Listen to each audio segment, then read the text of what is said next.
अरे सर, मुसलमान के खिलाफ आपको जलाओ जिहाद की ऑलरेडी इसने शिकायत कर रखी थी इस बिटिया ने कि भैया इससे मैं रईस खान से परेशान हूँ, तो उसको छोड़ना नहीं था, उसको 151 कर देते, आज इसकी जान बच जाती। भाई इसकी जान महत्वपूर्ण थी, पैसा महत्वपूर्ण नहीं है, वो सेकेंडरी चीज है कि परिवार को आप एक संबल देंगे, आप नहीं देंगे सरकार देगी, बाकी उसकी व्यवस्थाओं में भी विलम्ब है।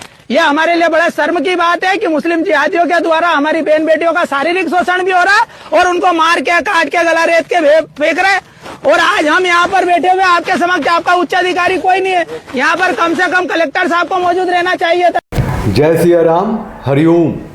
अभी ट्विटर जैसे ही ऑन किया तो एक ऐसी खबर मिली, दिमाग हिल गया। हुआ क्या कि एक लड़की गई थी कोर्ट में कि इस लड़के ने मेरे साथ छेड़छाड़ किया है, बलात्कार किया है ना।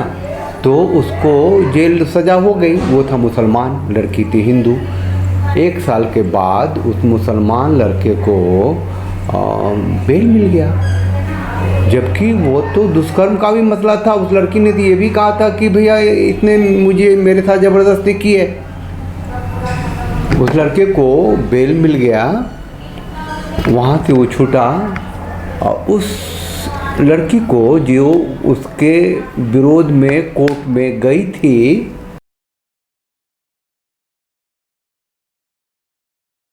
गोली मार दी उसको, आके उसको मार दिया। अरे सर, मुसलमान के खिलाफ आपको जलाओ जिहाद की ऑलरेडी इसने शिकायत कर रखी थी इस बिटिया ने कि भैया इससे मैं रईस खान से परेशान हूँ, तो उसको छोड़ना नहीं था, उसको 151 कर देते, आज इसकी जान बच जाती। भाई इसकी जान महत्वपूर्ण थी, पैसा महत्वपूर्ण नहीं है, वो सेकेंडरी चीज है कि परिवार को आप एक संबल देंगे, आप नहीं देंगे सरकार देगी, बाकी उसकी व्यवस्थाओं में भी विलम्ब है। ये हमारे लिए बड़ा शर्म की बात है कि मुस्लिम जिहादियों के द्वारा हमारी बहन बेटियों का शारीरिक शोषण भी हो रहा है और उनको मार के काट के गला रेत के फेंक रहे। और आज हम यहाँ पर बैठे हुए आपके समक्ष, आपका उच्च अधिकारी कोई नहीं है यहाँ पर, कम से कम कलेक्टर साहब को मौजूद रहना चाहिए था। अब ये अपराध है, घिनौना अपराध है, मुसलमान ने किया है तो लव जिहाद है, ऐसा लोग कह रहे हैं। मैं कहता हूं कि ये लव जिहाद तो है, क्योंकि मुसलमान है, वो हिंदू स्त्रियों के पीछे पड़ा क्यों? प्रेम जैसी चीज़ या फिर ईमान में आओ जैसी चीज़ जो कि है दुनिया में। और भारत के कहते कि ये क्या, मेरे को ये संविधान नहीं कहता है कि हम अपने धर्म की प्रचार करें। कोई भी उधर्म कहता है, मजहब को जो भी है, वो उसके लिए तबलीगी जमात है, पूरा दुनिया में बैन है, भारत में बहुत फल फूल रहा है। तो कहते हैं जब धर्म या मजहब है आपका, उसको उसका प्रचार करना आपकी नियत है, आपका वो अल्लाह का फरमान है, तो उसी में लिखा हुआ है कि जितने भी लोग आ जाएं मुसलमान बन जाएं, जितने को मुसलमान बना लो तो वो दीन की सेवा होगी। तो हो सकता है, तो फिर इसीलिए जब उसको प्रेम के रूप में तो देख नहीं सकते किसी भी मुसलमान को, किसी भी हिंदू के परिवार से दोस्ती, बिजनेस ट्रांजैक्शन से लेकर कुछ भी एनीथिंग, वो प्रेम नहीं हो सकता है, व्यापार नहीं हो सकता, वो दीन हो सकता है, उसके है उसमें, है ना। वो लड़की पटा लिया तो भी दीन है, विवाह किया तो भी दीन है, और उसमें अगर वो मर खप गया तो भी दीन है, पता नहीं क्या भगवान जाने। तो ये अब मैं बेसिकली मुद्दे की बात ये है कि उस लड़के ने, उस मुसलमान लड़के ने जो मार दिया उस लड़की को जो हिंदू थी, उसको लेकर के तो अफरोर है कि असल बात ये, अदालत ने निर्णय कैसे दे दिया, उसको बेल कैसे दे दिया, 25,000 बॉन्ड पे मुचलके पे उसको दिया। अरे सर, मुसलमान के खिलाफ आपको जलाओ जिहाद की ऑलरेडी इसने शिकायत कर रखी थी इस बिटिया ने कि भैया इससे मैं रईस खान से परेशान हूँ, तो उसको छोड़ना नहीं था, उसको 151 कर देते, आज इसकी जान बच जाती। भाई इसकी जान महत्वपूर्ण थी, पैसा महत्वपूर्ण नहीं है, वो सेकेंडरी चीज है कि परिवार को आप एक संबल देंगे, आप नहीं देंगे सरकार देगी, बाकी उसकी व्यवस्थाओं में भी विलम्ब है। ये हमारे लिए बड़ा शर्म की बात है कि मुस्लिम जिहादियों के द्वारा हमारी बहन बेटियों का शारीरिक शोषण भी हो रहा है और उनको मार के काट के गला रेत के फेंक रहे। और आज हम यहाँ पर बैठे हुए आपके समक्ष, आपका उच्च अधिकारी कोई नहीं है यहाँ पर, कम से कम कलेक्टर साहब को मौजूद रहना चाहिए था। हाँ, अरे मतलब कि क्या उसने उस पर आरोप क्या था? एक रेपिस्ट को कैसे आप बेल दे सकते हैं और उसको दुनिया में खुला छोड़ सकते हैं? जबकि वो स्त्री खुद, वो लड़की खुद कोर्ट में आई थी, उसने खुद यहाँ के बयान दिया था तो ये यहाँ की जो न्यायिक व्यवस्था है, क्या वो मुसलमानों के लिए भी अलग दृष्टिकोण रखती है? मतलब कि जबकि ये कहते हैं कि फेमिनिज्म वर्ल्ड है, वो जो शादीशुदा पुरुष होता है, पत्नी घर में है, उसकी शिकायत करने पे तो ठोकते हो, पिटते हो, जेल ले जाते हो, लमाका डमाका कर देते हो, है ना। वो BNS में क्या भारतीय न्याय संहिता में 69 बना दिया है कि अगर वो कोर्ट में चले जाए, कह दे कि इसने मेरे साथ सहवास किया है, प्रेम से किया है, म्यूचुअल कंसेंट से किया है, लेकिन प्रॉमिस था उसमें, तो भी उसको थी नॉन अवेलेबल वारंट है, उसको पता नहीं, वो जेल की सज़ा हो जाती है, पता उसको तो गिरफ्तार करना ही करना पड़ेगा, फिर साबित करे जो करना है करे।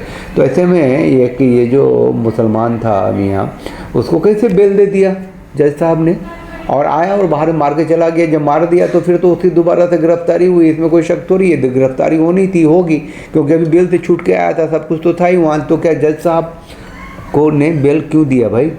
अब क्या कानून में कौन जाएगा वहाँ?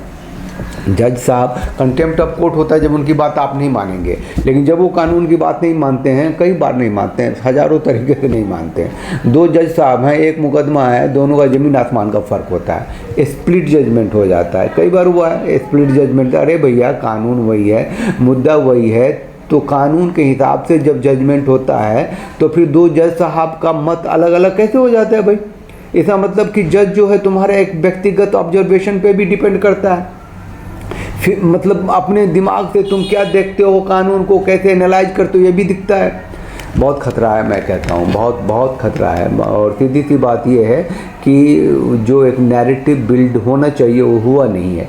लोग सेकुलरिज्म कह देते हैं, अब कुछ नहीं, ये जो भी वो है ना, वो कहते हैं ना अल्लाह के सिवा कोई नहीं है, तो तुम कैसे उसके पार्ट हो जाओगे? हाँ, उसके पार्ट होगे जब उसके बन जाओगे, तो जो अल्लाह को मानने लग जाओ, तुम हो जाओगे उसके पार्ट। लेकिन फिर जब उसके पार्ट तुम हो जाओगे तो फिर अपना तुम्हें छोड़ना पड़ेगा ना, अपना जो रामकृष्ण है उसको छोड़ना पड़ेगा, या फिर तुम्हारे जो भी धर्म है उसको छोड़ना पड़ेगा। तो एक को छोड़ करके दूसरे को हो गए, जब दूसरे को हो गए तो बाकी तुम्हारा दुश्मन हो जाएगा। जब तुम रामकृष्ण को मान रहे हो, भोले शंकर को मान रहे हो, माँ काली सरस्वती को मान रहे हो, लक्ष्मी को मान रहे हो, तो तुम सबको मान रहे हो, समझ रखे ना। वो भी तुम्हारे लिए इंसान है, वो भी सुखी से रहे, भलाई हो, वो भी निरोगी काया रहे, तरक्की करे, है ना। लेकिन जब तुम उसके हो जाओगे, अल्लाह मियाँ के साथ चले जाओगे, उसके दीन में चले जाओगे, तो बाकी सब तुम्हारा दुश्मन हो जाएगा। भैया सोच लो, समझ लो भैया, बहुत है, बहुत खतरा है ना। गोली मार दिया आप करके, रोज़ नई नई कांड होता है, नई नई बात होती है। बताओ, भारत में होती है, जहाँ के अभी भी मेजोरिटी में है जो बहुमत है। बांग्लादेश में तो खैर होता ही है, रात दिन सुबह हम देखते ही हो, पाकिस्तान में तो देखते ही हो, अफगानिस्तान में तो ख़त्म ही हो गया। बच लो भैया, सुरक्षित रह लो, अपने बच्चों को सिखा लो। ये प्रेमानंद महाराज जो हैं और ये अनिरुद्धाचार्य जो हैं, वो सब भी रात दिन बहुत खुल के बोलता रहता है, चिखता रहता है। और सबसे बड़े शंकराचार्य जो हैं वहाँ के जोशी मठ के अभी मुक्तेश्वरानंद महाराज, वो भी बहुत दबा के आजकल फिर बोल रहे हैं। सुनो भैया, अपने संतों को सुनो, है ना, और कुछ लो, नहीं तो 20 सड़क पे तुम्हारी बेटियाँ मारी जाएगी, फिर चिल्लाओगे इसी तरीके से। चलिए, साथ रहिए, साथ दीजिए, चैनल को लाइक कीजिए, शेयर कीजिए, सब्सक्राइब कीजिए। ये सामने एक फ़ोन नंबर रहता है जिसके माध्यम से चैनल को स्ट्रेंथन करते हैं आप, इसीलिए फ़ोन नंबर रहता है। सामाजिक परिवार को बड़ा कीजिए, और आपके कंट्रीब्यूशन से, आपकी मोटिवेशन से चैनल चलता है। साथ रहिए, जागरूक रहिए, सतर्क रहिए, चेतना में रहिए, अगली पीढ़ी तक अपने संस्कार को इनहेरिट जरूर कीजिए। जय सिया राम, हरिओम।